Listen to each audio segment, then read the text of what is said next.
Council of Kings explained every Kang and AntMan. Let's see what this is all about and see what Screen Crush to say about this and check this out.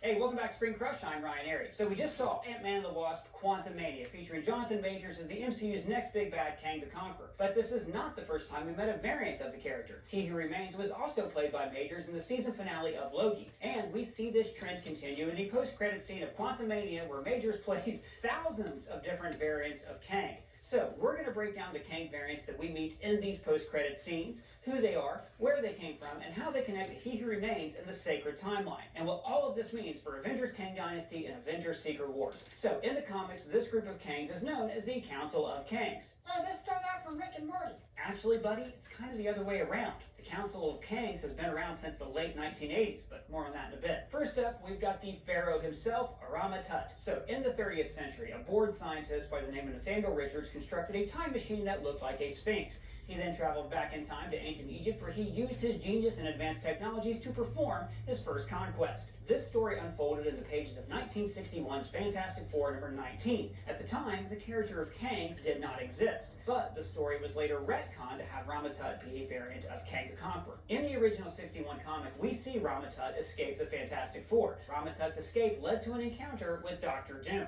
This encounter inspired Rama Tut to take on a new persona, the Scarlet Centurion, another Kang variant that we think we may have met in this post-credit scene. Now, we're actually not certain that this variant is the Scarlet Centurion. For one, he's not red. He's more of a purpley blue color, and he's a lot more mechanical. Another possibility is that this is an adult version of Iron Lad, a Kang variant who went down the path of the hero, but later succumbed to his destiny and became Kang the Conqueror. My guess is we'll likely hear this variant simply be referred to as the Centurion. Next, we have the Pope variant of Kang, Immortus. Oh, yeah, because he's got tall hat robes. That's funny observation, person. I love observational humor, Seinfeld's probably my favorite. I mean, what's to do with airport food after all?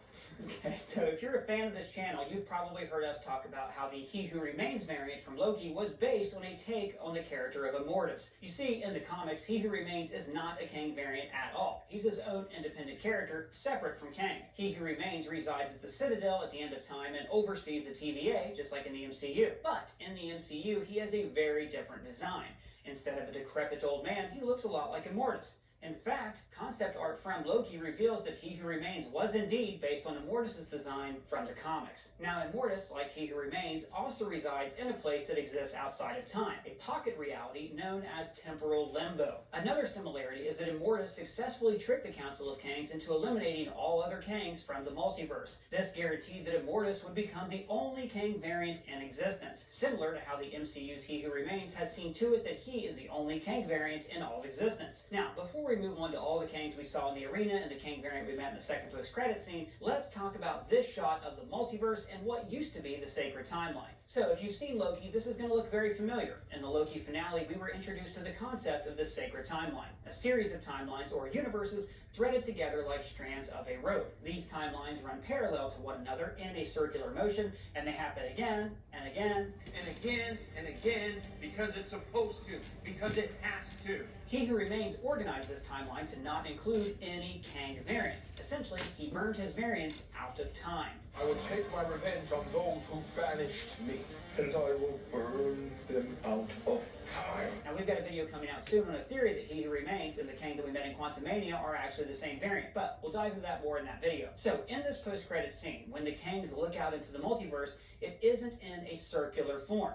That's because, following the events of Loki, the sacred timeline was destroyed and began to flow into infinite strands of time. This is what allowed for these new Kang variants to come into existence, and thus the Council of Kangs. Now, we have to remember that from a fourth dimensional viewpoint, all of time unfolds at once. That means that when the sacred timeline began to break, we were witnessing trillions of years of past, present, and future begin to unfold all at once, meaning that these Kangs didn't just pop into existence, nor are they aware that they were once burned out of existence. And now they, like He Who Remains, they now have the ability to observe the multiverse from a fourth dimensional perspective. We've speculated before that the TVA, as well as the Citadel at the end of time, could actually exist within the quantum realm, considering that time works very differently down there. Time passes differently here in the TVA. What does that mean? For example, when Ant-Man was trapped in the quantum realm for those 5 Earth years, he perceived it as only 5 hours. Sorry, that must have been a very long 5 years. Yeah, but that's just it. For me, it was 5 hours. So, I wouldn't be surprised to learn that He Who Remains, the Council of Kangs, the TVA, all exist within a level of the quantum realm. But that wouldn't really explain how they're able to observe the entirety of the multiverse. The quantum realm is essentially a microverse, which is actually what the quantum realm is called in the comics. But I think to observe all of time and reality, you would need to enter what's known as a macroverse or an omniverse, a plane of existence where one can perceive all existing universes and timelines at once. It also reminds me of this scene from Interstellar. Here we see a visual representation of the fourth dimension. It was created by an advanced civilization to help Matthew McConaughey's character save humanity. Every moment is infinitely complex. They have access to infinite time and space, but they're not bound by anything. These strands of time we see in Loki and Quantumania could merely be a visual representation created by the Kangs to help perceive the multiverse that they oversee. Think of it like a computer. Before modern computers, computer screens displayed lines of code, and we, the user, had to input different commands to operate it. But then came the graphical user interface, or GUI. This gave the user a visual representation of the complexities of the computer, making it to where we can view multiple programs at once and have an easier access and control of the machine. The same could be said for these strands of time. The interface gives us a more simplistic understanding of the inner workings of the multiverse and how the Kangs control it. Yeah, computers and stuff. Talk about the arena full of Kangs. Right, the arena. As Ramata, the purpley blue Centurion, and Immortus enter this arena, we see thousands of Kang variants teleporting in. We hear the Centurion ask, "How many did you call?" To which Immortus replies, "All of us." Now, you'll notice that these Kangs portal tech looks a lot like Reed Richards in the Multiverse of Madness, as well as the TVA portal tech that we saw in Loki. This makes sense because, in the comics, Nathaniel and Reed share a common ancestor. Now, several of these Kangs have purple robes, which are similar to that of He Who Remains. In fact, for a second, I thought this variant was He Who Remains. This Kang looks an awful lot like Prime Kang from the comics. This one is wearing a modern business suit, so he can be a Kang variant called Mr. Griffin, the CEO of Kang Enterprises. Oh, he's the guy who bought Avengers Tower. Right. At the Void at the End of Time in Loki, we see Avengers Tower, except instead of an Avengers A, it has QENG, meaning that it may have been Mr. Griffin who purchased Avengers Tower back in Spider-Man Homecoming. But wait, during Spider-Man Homecoming, Mr. Griffin wouldn't have existed because He Who Remains wiped all Kang variants from time, and he was still alive and controlling the sacred timeline. That's right, unless part of He Who Remains' history includes being Mr. Griffin, and then perhaps he was allowed to exist within the sacred timeline. But now with time splintering off into different timelines and universes, we could see multiple variants similar to Mr. Griffin, just like there are multiple variants similar in appearance to King the Conqueror and He Who Remains. Percy, this is really confusing. My little head hurts.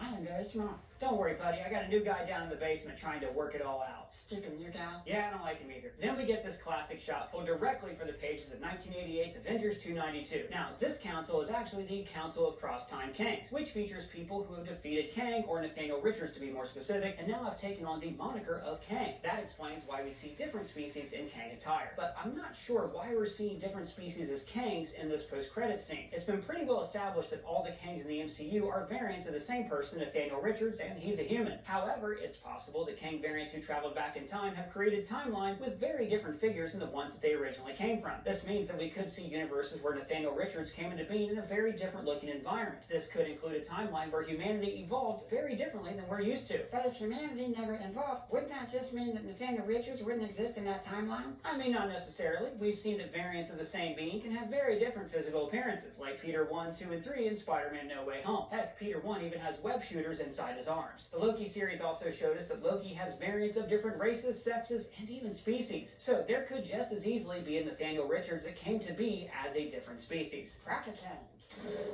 And then comes the second post-credit scene where we meet yet another variant of Kang, Victor Timely. And this scene looks like it's pulled directly out of Loki Season 2. Now, in the comics, Victor Timely is a variant of Kang who traveled back in time to the early 20th century following an embarrassing defeat. He then created the town of Timely, Wisconsin. Here, he became the mayor and established an impressive and innovative workforce, rapidly advancing the technology of their time. He's got a real Thomas Edison vibe about him. Thomas Edison, he's the man to get us into this century. Now, we have a video coming out soon discussing how the MCU's Victor Timely may in fact be the same Kang the Conqueror from Quantumania. Following his defeat where he was sucked into the power core, we think that he could have landed back in time and now has disguised himself as Victor Timely. Wait, so he escaped the quantum realm? That's right, but he's got an uphill battle if he's going to escape the 20th century. But more on that in our upcoming video. So let us know, did you spot any Kangs in the arena that you recognize from the comics, and which of these Kangs do you hope to see in the next MCU film? Let me know down in the comments below or add us on Twitter. And if it's your first time here, please subscribe and smash that bell for alerts. For Screen Crush, I'm Ryan Airy. Please subscribe, like this video. Have a great day, and see you guys. Bye.